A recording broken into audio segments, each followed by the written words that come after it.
لیے قرب سجدے میں ہے.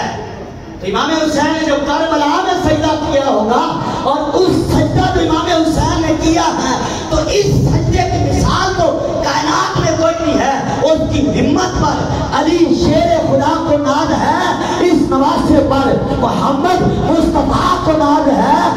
سجدے تو سب نے کیے لیکن اس کا معیاری انداز ہے, اس نے وہ سجدہ کیا جس پر وہ اللہ نے اس نے وہ سجدہ کیا کہ جس پر خدا کو بھی ناز ہے.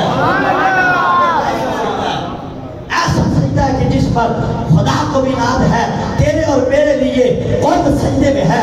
لیکن امام حسین نے جو کربلا میں سجدہ کیا ہے, امام حسین کو اللہ تعالیٰ نے کتنا قرب عطا فرمایا ہوگا اور امام حسین کو اللہ تعالیٰ کا کتنا قرب ملا ہوگا کہ جنہوں نے سجدہ ایسا کیا ہے کہ سجدے میں ہی جو ہے وہ اپنا ساتھ جو ہے وہ اللہ کی رضا کے لیے جو ہے وہ قربان کر دیا ہے. تو یہ سجدہ قرب کی عبادت ہے. لیکن امام حسین نے تو سر بھی سجدے نہیں میں دیا ہے نا. ان کا مقام کیا ہوگا, ان کا کیا ہوگا, اور ان کے قرب کی کوئی مثال دے سکتا ہے کہ جو اللہ تعالیٰ نے حضرت امام حسین کو قرب عطا فرمایا ہوگا. حضرات گرامی, باتیں تو بہت ساری ہیں, یہ ایک دو گھنٹوں میں پوری ہونے والی تھوڑی ہیں, یہ تو صدیوں میں پوری ہونے والی ہیں. صدیوں میں بھی نہیں ہونے والی ہیں کیونکہ صدیوں حسین کی زمانہ حسین کا. آخری حدیث پاک کی طرف آتا ہوں. کنز العمال کی حدیث پاک ہے. حضور علیہ السلام نے فرمایا ایھا الناس, اور یہ سرکار کا کلام ایھا الناس, اس کا ہماری زبان میں ترجمہ بنتا ہے او لوگو, اے لوگو. کیا مطلب؟ توجہ کرو. ایھا الناس, توجہ کرو. ایھا الناس, اے لوگو توجہ کرو. کیا سرکار نے فرمایا؟ الا اخبرکم بخیر الناس جدا و جدا, الا اخبرکم بخیر الناس اما و اما, الا اخبرکم بخیر الناس ابا و اما, الا اخبرکم بخیر الناس خالا و خالا. حضور نے فرمایا تمہیں میں بتاؤں کہ نانا اور نانی کے اعتبار میں جو سب سے تم میں بہتر ہے, چاچا اور پھوپھی کے اعتبار سے جو سب سے بہتر ہے, خالو اور خالہ کے اعتبار سے جو سب سے بہتر ہے, اور پھر ماں باپ کے اعتبار سے جو ساری کائنات میں سب سے بہتر ہے. میں تمہیں بتاؤں تو گویا کہ صحابہ کرام نے عرض کی یا رسول اللہ بتائیے, تو سرکار نے فرمایا الحسن والحسین.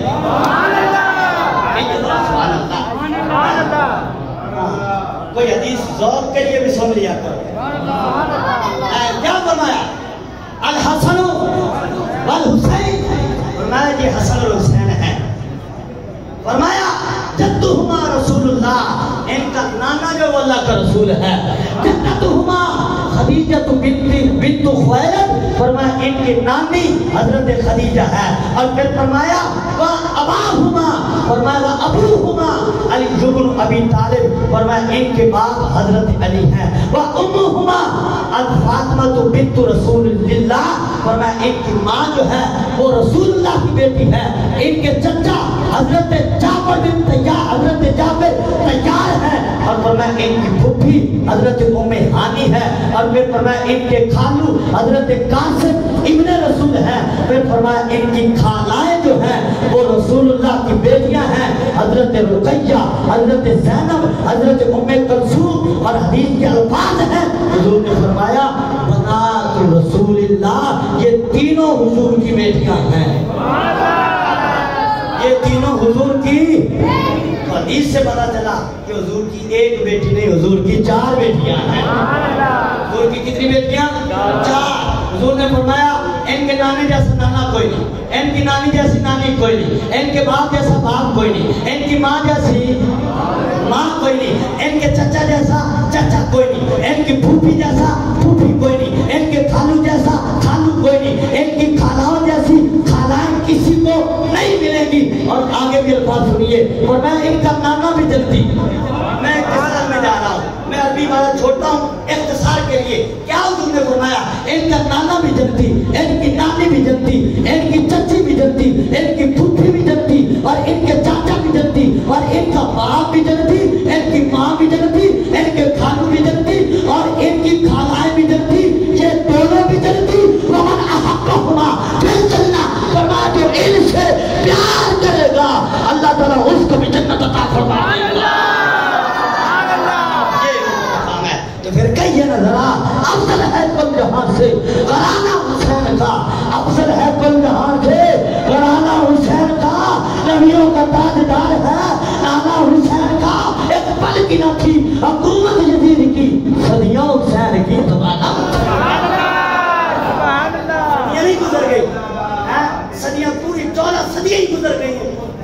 یزید کو رہا ہے کہ حسین کا ہے؟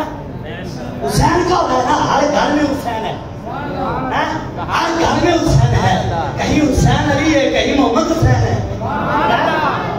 کہ کوئی نہیں، کہیں احمد حسین ہے، کہیں حسین احمد ہے، ہر گھر میں، ہر گلی میں، ہر محلے میں تمہیں حسین مل جائے گا۔ یزیدی جو ہے وہ جتن کرنے سے، ڈھونڈنے سے بھی تمہیں یزیدی کوئی نہیں ملے گا۔ حالانکہ کربلا کی تاریخ دیکھیے، حسین کے ایک بیٹے کربلا سے آتا ہے، 72 قربان کروائے نا، اور میں جو 20 یا 21 یا 22 مختلف روایات حضرت امام حسین کے خاندان کے تھے، باقی صحابہ کرام تھے، وہ 72 کے 72 اور 22 خاندان کے جو ہیں ان کو قربان کرا دیا۔ ایک امام زین العابدین وہاں سے کربلا سے واپس پلٹتے ہیں، لیکن آج کائنات پھر کے دیکھ لیں، یزیدی ہزاروں میں واپس آتے ہیں، یزیدی لاکھوں میں موجود ہیں، اور امام حسین کا بیٹا بولو یار، امام حسین کا بیٹا ایک، یزیدی لاکھوں، لیکن آج بھی تلاش کرنے سے تجھے یزید کا نسب نہیں ملے گا۔ اور امام حسین کے شہزادے آج شہر میں، آج ملک میں سید کہتا تجھے، اور تلاش کرنے کی لوڑ ہی کوئی نہیں ہے، اپنے آپ ہی مل جائے گا۔ سبحان اللہ، کیونکہ یہ حضور کا وعدہ ہے، یا فاطمہ ابشری فَإِنَّ الْمَهْدِيَّ مِنْكِ، ورنہ اے بیٹی ہر ایک کی اولاد ختم ہو سکتی ہے، جہاں ایک یزید آیا ہے لاکھوں یزید بھی آ جائیں، اے بیٹی تیری اولاد ختم نہیں ہو سکتی۔ سبحان اللہ۔ اب آخری مسئلہ بھی میں سمجھا دوں لگے ہاتھوں، اس امت کا آخری امام جو ہے امام مہدی، وہ حضور کی اولاد سے، امام مہدی حسنی سید ہوں گے، بعد میں لکھا حسنی حسینی سید ہوں گے، آخر میں آئیں گے، اور حضرت عیسیٰ علیہ السلام ان کے پیچھے نماز ادا کریں گے۔ حضور کی آل کا مقام دیکھو یار، اللہ کا نبی ان کے پیچھے نماز پڑھے، آگے نہیں مقام، میرا افضل ہے نا کل جہاں سے گرانا فرمایا بیٹی امام مہدی تیری اولاد سے ہوگا، اور پھر آگے فرمایا فَإِنَّ الْمَهْدِيَّ مِنْكِ، جہاں مفسرین نے لکھا، علماء نے قلم اٹھایا، اور میں امام مہدی لقب ہے، نام ان کا محمد ہوگا، نام ان کا محمد ہوگا، باپ کا نام عبداللہ ہوگا، ماں کا نام آمنہ ہوگا، اور اس امت کا آخری امام ہوگا، حسنی سید ہوگا۔ تو یزید کی نسل ملے گی، حسین کی نسل ہر گھر میں ملے گی، ہر گھر میں، مطلب حسین کے محبت کرنے والے حسینی، کیونکہ ہم حسینی تھے، حسینی ہیں، حسینی رہیں گے، یہ ان کی محبت کا عالم ہے، اور یہ ان کی محبت کا کمال ہے کہ اللہ تعالیٰ نے حضور کی آل کی بھی محبت عطا فرمائی ہے، اور حضور کے اصحاب کی محبت بھی عطا فرمائی ہے، کیونکہ حضور نے فرمایا اصحابکم علی الصراط اشدکم حبا لأہل بیتی والاصحابی، اور کما قال حضور علیہ السلام نے فرمایا قلب الصراط پر سب سے ثابت قدم سلامتی کے ساتھ جو گزرنے والا ہے وہ ہوگا جو میری آل سے بھی پیار کرے، میرے اصحاب سے بھی پیار کرے۔ ایک محبت نہیں، دونوں۔